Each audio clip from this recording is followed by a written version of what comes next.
Welcome to Man Does Tech, where I solve the problems you didn't even know you had. In this video, I will show you how to make a delicious veggie burger patty at home. First, let's gather our essential ingredients. You'll need about 2 cups of mixed vegetables like finely diced carrots, peas, and boiled potatoes. For binding, have half a cup of breadcrumbs and 2 tablespoons of all-purpose flour ready.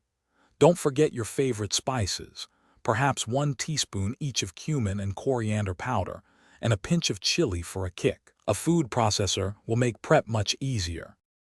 Now let's get to crafting the patty base. Start by boiling about 2 medium-sized potatoes and 1 cup of mixed vegetables until tender, then mash them well.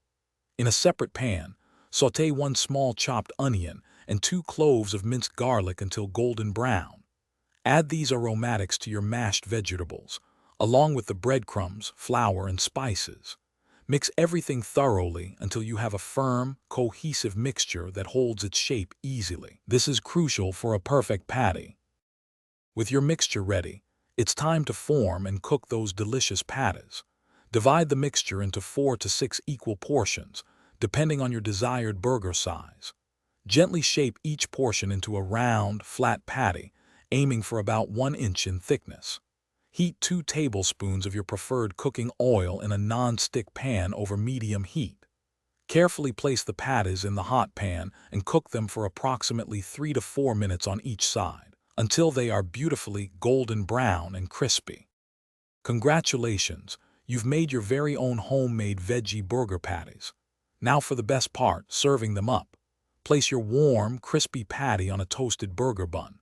Pile on your favorite fresh toppings like crisp lettuce, juicy tomato slices, and thinly sliced red onion. Don't forget a generous drizzle of your preferred sauces, perhaps a classic ketchup or a creamy vegan mayonnaise. Enjoy this healthy, flavorful, and satisfying burger that you crafted right in your own kitchen. Thanks for watching. If you found this helpful, don't forget to like and subscribe.